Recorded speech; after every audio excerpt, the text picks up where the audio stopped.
آیا تا کله داسې خوب لیدلی چې له خوبه تر ویښېدو وروسته دې زړه ناڅاپه ډاډه وي؟ داسې احساس دې کړی وي لکه الله تعالی چې له لرې نه درته ګوري. ځینې خوبونه عادي نه وي. نن به موږ هغه نښې درته بیان کړو چې په خوب کې د خوشحالۍ او قوي ایمان علامې ګڼل کیږي. د قرآن، حدیث او د علماو د بیان له مخې په خوب کې رڼا لیدل. که یو څوک په خوب کې قوي رڼا وویني، داسې رڼا چې سترګې نه سوځوي خو زړه روښانه کړي، دا د ایمان له سترو نښو څخه شمیرل کیږي. الله تعالی په قرآن کې فرمایي: الله نور السماوات والارض، الله د اسمانونو او ځمکې رڼا ده. علما وایي که یو مؤمن په خوب کې رڼا وویني، دا د زړه د صفا کېدو، د ګناهونو د کمیدو او د ایمان د پیاوړتیا اشاره کیدای شي. خو پام، که رڼا ارامه، سپینه او مطمئنه وي، دا خیر دی. که رڼا تیزه، ویرونکې یا ګډه وډه وي، بیا باید سړی ځان ته فکر وکړي. ډېر نیک او صالح خلک نقل کوي چې کله یې د ژوند په سختو مرحلو کې ذکر او توبه کوله، نو په خوب کې رڼا لیدله. دوهم، په خوب کې جنتی منظرې. که څوک ځان په شنو باغونو، روانو ویالو، ښکلو میوو او ارامه فضا کې وویني، دا د زړه د سکون نښه ده. رسول الله صلی الله علیه وسلم فرمایلی چې نیک خوب د الله له لوري وي. جنتی منظرې اکثره د لاندې حالتونو اشاره وي: زړه دې له کینې پاک شوی، د توبې قبلېدل، یا الله درته امید درکوي. خو مهمه خبره دا ده چې دا د حتمي جنت معنا نه ورکوي، بلکې د روح حالت ښیي. که ته په خوب کې ځان خوشحاله، مطمئن او بېویرې ویني، دا د ایمان قوت ښیي. دریم، په خوب کې د قرآن لوستل. که څوک په خوب کې قرآن لولي یا یې غږ اوري، دا د ایمان له قوي نښو څخه ده. په ځانګړي ډول که آیاتونه واضح وي، که زړه دې ورسره نرم شي، که ژړا درته راشي، دا درې نښې د زړه د ژوندي کېدو علامې دي.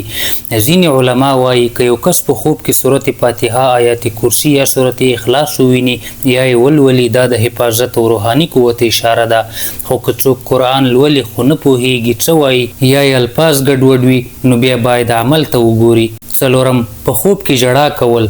که ژړا د ویر یا مصیبت نه وي، بلکې د الله له ویر یا محبت نه وي، دا د ایمان نښه ده. رسول الله صلی الله علیه وسلم فرمایلی: هغه سترګې چې د الله له ویرې اوښکې توی کړي، پر اور حرامې دي. که څوک په خوب کې ځان توبه کوونکی، ژړوونکی یا الله تعالی سپورته کوونکی وویني، دا د زړه نرمي ده. ډېر خلک وایي چې وروسته له داسې خوبونو یې ژوند بدل شوی. پنځم، په خوب کې د رسول الله صلی الله علیه وسلم لیدل، دا تر ټولو ستره نښه ده. رسول الله صلی الله علیه وسلم فرمایلی: چا چې زه په خوب کې ولیدم، یقینا زه یې ولیدم، ځکه شیطان زما په شکل نشي راتللی. خو دلته احتیاط ضروري دی. که څوک ځان ته د رسول الله صلی الله علیه وسلم په څیر څوک وویني، باید یقین وکړي چې بڼه یې د حدیث مطابق وه، فضا آرامه وه، زړه مطمئن و. دا خوب د ایمان د لوړې درجې نښه کیدای شي. شپږم، په خوب کې د کعبې شریفې لیدل. که څوک ځان په طواف، دعا یا ژړا کې وویني، دا د زړه صفایي او د الله سره د نږدېوالي اشاره ده. ډېر علما وایي که یو څوک د ګناهونو وروسته داسې خوب وویني، دا د توبې قبولیت ته امید دی. اووم، په خوب کې سکون او ډاډ. ځینې خوبونه خاص منظرې نه لري، خو سړی یوازې سکون پکې احساسوي. دا تر ټولو قوي نښه ده، ځکه ایمان په زړه کې سکون راولي. قرآن وایي: الا بذکر الله تطمئن القلوب، د الله په ذکر سره زړونه ډاډه کړئ. که خوب ستا زړه ډاډه کړي، دا ښه علامه ده. مهمه تنبیه: اسلام موږ ته وایي هر خوب تعبیر ته اړتیا نه لري.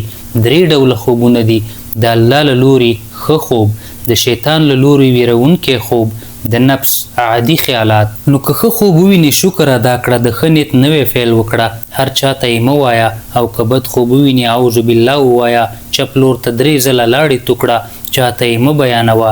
شاید تر ټولو لویه نښه دا نه وي چې ته څه وینې، بلکې دا وي چې له خوبه وروسته دې زړه څنګه وي. که زړه دې الله ته نږدې شي، که توبه درته اسانه شي، که لمونځ دې خوږ شي، نو پوه شه دا د ایمان قوت دی. ځکه ایمان یوازې په خوب نه، بلکې په بیدار ژوند کې ښکاري. که تا کله داسې خوب لیدلی وي چې ستا ژوند یې بدل کړی وي، نو دا د الله ځانګړنه ده. خو یاد ولره، تر ټولو ښکلی خوب هغه دی چې موږ یې د جنت په ورځ ووینو. ځینې خلک وایي ما یو عجیب خوب ولید، خو نه پوهیږم چې دا صرف یو خوب و که زما د ایمان حالت و. اسلام موږ ته وایي خوبونه یوازې تصویرونه نه دي، ځینې وختونه د زړه آینه وي، هغه نښې چې د قوي ایمان او رښتینې خوشحالۍ ګډې علامې ګڼل کیږي. په خوب کې سجده کول او خوشحالي احساسول. که څوک ځان په سجده کې وویني خو سجده درنه نه وي بلکې داسې احساس وکړي لکه بار ترې لرې شوی وي، دا دوه نښې لري: ایمان قوي دی، زړه خوشحاله دی.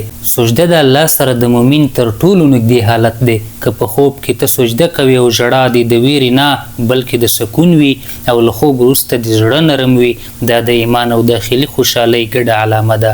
ځکه رښتینې خوشحالي په بندګۍ کې ده، نه په مال کې. دوهم، په خوب کې د اذان اوریدل او زړه خوشحالېدل. که څوک اذان واوري او زړه یې خوشحاله شي، دا د ایمان د ژوندي کېدو نښه ده. ځینې خلک اذان اوري خو په خوب کې بې پروا وي، دا بیا د کمزوري ایمان نښه ده. خو که اذان واوري موسکی شي یا لمونځ ته ولاړ سي، دا درې نښې دي: ایمان حاضر دی، زړه بیدار دی، روح خوشحاله دی. خوشحالي دلته د دنیا نه بلکې د بندګۍ ده. دریم، په خوب کې سپین کالي اغوستل. سپین کالي اکثره د صفا، تقوا او روحي سکون نښه وي. که څوک ځان په پاکو سپینو جامو کې وویني او خوشحاله وي، دا د ایمان قوت او د زړه د پاکۍ اشاره ده. که کالي سپین وي خو زړه ګډوډ وي، بیا دا صرف یو تصویر دی. اسلام موږ ته وایي الله ستاسو شکل ته نه ګوري بلکې زړه ته مو ګوري. نو که خوب کې ظاهري صفایي او باطني خوشحالي دواړه وي، دا ګډه نښه ده. څلورم، په خوب کې صدقه ورکول او مسکی کېدل. که څوک ځان په خوب کې مسکین ته څه ورکوونکی وګوري او د ورکړې پر وخت یې زړه خوشحاله وي، دا تر ټولو ښکلی حالت دی. ځکه صدقه د ایمان دلیل دی. او که خوشحالي د شهرت لپاره نه وي بلکې د الله د رضا لپاره وي، دا قوي ایمان ښیي. دا خوب اکثره هغو کسانو ته راځي چې پټه مرسته کوي یا د زړه له اخلاصه کار کوي. پنځم، په خوب کې له ګناه لرې کېدل. که څوک په خوب کې داسې حالت وویني چې ګناه ورته وړاندې کیږي خو هغه انکار کوي، دا ډیره لویه نښه ده. دا ښیي چې ضمیر ژوندی دی، ایمان قوي دی او زړه خوشحاله دی چې د الله لپاره قرباني ورکوي. ځینې وخت انسان په ویښه ژوند کې وسوسه لري خو په خوب کې نفس نه بریالی کیږي، دا د زړه صفایي ښیي. په خوب کې د مور او پلار دعا اخیستل. که څوک خپل مور یا پلار په خوب کې وویني چې ورته دعا کوي او زړه یې خوشحاله شي، دا د برکت، ایمان او روحي سکون نښه ده. ځکه د مور او پلار رضا د الله رضا ته لاره ده او خوشحالي چې له دعا سره یو ځای شي، دا د ایمان قوت څرګندوي. که خوب د وروسته له ویښېدو توبې ته وهڅوي، لمونځ ته دې نږدې کړي، تا د خلکو سره نرم کړي، تا بې سببه خوشحاله کړي، نو دا تر ټولو ستره نښه ده. مهمه یادونه: هر خوشحال خوب الهی پیغام نه وي او هر عجیب خوب روحاني معنا نه لري. اسلام موږ ته تعادل راښیي، خو که خوب دی د ایمان او خوشحالۍ دواړه اثرونه پرېږدي، دا د رحمت نښه کیدای شي. رښتینې خوشحالي د زړه له ایمانه پیدا کیږي او قوي ایمان د الله له نږدېوالي. که ته په خوب کې دواړه یو ځای ویني، نو شاید الله دې زړه ته سکون درکړی وي. خو یاد ولره، اصلي امتحان په ویښه ژوند کې دی. هر خوب معنا نه لري، خو ځینې خوبونه د زړه حال بیانوي. ځینې خلک د مال خوب ویني، ځینې د مقام، خو ځینې داسې خوبونه هم شته چې له ویښېدو وروسته د روح سپک شي، زړه دې نرم شي او سترګې دې له اوښکو ډکې شي. دا عادي نه دی. نن به موږ هغه نادرې نښې بیان کړو چې د قوي ایمان او ژورې خوشحالۍ ګډ اثر ښیي. په خوب کې له الله سره خبرې کول بې له شکل او تصویره. که څوک په خوب کې داسې احساس وکړي چې الله تعالی ورسره خبرې کوي، نه کوم شکل وي، نه تصویر، نه انساني بڼه، بلکې یو الهي پیغام، یو ډاډ، یو امر، دا د زړه د صفا کېدو نښه ده. خو احتیاط مهم دی. اسلام وایي الله تعالی په دنیا کې د سترګو په شکل نه لیدل کیږي، خو که خوب کې کوم انساني شکل یا تصویر وي، هغه الهي نه ګڼل کیږي. خو که یوازې یو ډاډ وي یا یو الهي الهام یا د توبې بلنه او زړه دې خوشحاله شي، دا د ایمان د ژورېدو اشاره ده. دوهم، په خوب کې د قیامت ورځ لیدل خو ویره نه احساسول، دا ډېر عجیبه نښه ده. که څوک قیامت وویني خو نه ویریږي بلکې مطمئن وي، دا د قوي ایمان نښه ده. ځکه قوي ایمان د حساب له ورځې نه تېښته نه کوي بلکې تیاری ورته نیسي. که خوب کې خلک ورخطا وي خو ته ارام یې او زړه دې خوشحاله وي، دا ښیي چې ته د الله په رحمت باور لري. خو که قیامت وویني او ویره درته پیدا شي، دا هم بد نه دي، دا د توبې بلنه ده. په خوب کې د سخت امتحان وروسته خوشحالي که څوک ځان په ستونزه غم یا امتحان کې وویني خو په پای کې خوشحالي ترلاسه کړي دا د ایمان د صبر نښه ده. قرآن وایي ان مع العسر یسرا بېشکه له سختۍ سره اساني ده. که خوب تی دا پیغام درکړي چې صبر وروسته خوشحالي راولي دا د ایمان ژور فهم ښیي. څلورم په خوب کې د شهیدانو یا صالحانو ملګرتیا که څوک ځان د نیکو خلکو شهیدانو یا علماو سره وویني او زړه خوشحاله وي دا د روح د صفا کېدو اشاره ده. رسول الله صلی الله علیه وسلم فرمایلی انسان به د هغه چا سره وي چې مینه ورسره لري نو که خوب کې د صالحانو ملګرتیا خوښوي دا د ایمان ژوندي کېدو علامه ده.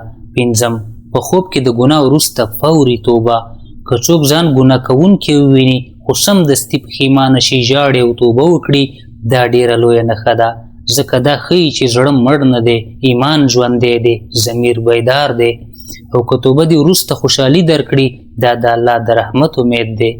په خوب کې بې سبب خوشحالي ځینې خوبونه هیڅ خاص تصویر نه لري نه جنت نه رڼا نه کومه ځانګړې پیښه خو تا یوازې خوشحاله کوي زړه دې سپکوي دا تر ټولو ژوره نښه ده ځکه رښتینې خوشحالي د الله له یاد سره تړلې ده که بې له مادي سببه خوشحال وي دا روحي حالت دی. په خوب کې د مرګ لیدل خو ویره نه کول که څوک خپل مرګ وویني خو ویره ونه کړي بلکې آرام وي دا د ایمان قوي کېدو نښه ده ځکه مؤمن مرګ د لیدنې دروازه ګڼي نه د ختمېدو خو دا تعبیر باید تل د انسان د حال مطابق وشي. له خوب وروسته بدلون تر ټولو مهمه نښه دا نه ده چې څه دې ولیدل بلکې دا ده چې وروسته دې څه وکړل. که له خوب وروسته ته لمونځ ته ژر ولاړ شي ته ذکر زیات کړې ته خلک وبخي ته صدقه ورکړې او زړه دې خوشحاله شي نو دا د ایمان او خوشحالۍ ګډه میوه ده. قوي ایمان تل شور نه کوي هغه آرام وي او رښتینې خوشحالي تل خندا نه کوي هغه سکون وي. که خوب دې سکون درکړي دا تر ټولو ستر نعمت دی. شاید ته معجزه ونه وینې شاید ته په رښتې ونه وینې خو که خوب دې زړه ته سکون درکړ او ایمان دې پیاوړی کړ نو پوه شه الله دې زړه ته پام کړی دی. ځینې خوبونه د سترګو لپاره وي خو ځینې خوبونه د زړه لپاره وي. ځینې خلک د رنګونو خوب ویني خو ځینې د حقیقت او حقیقت دا دی که خوب د ایمان پیاوړی کړي او زړه دې خوشحاله کړي دا تصادف نه وي. هغه پټې نښې چې د قوي ایمان او رښتینې خوشحالۍ تر ټولو لوړه درجه ښیي.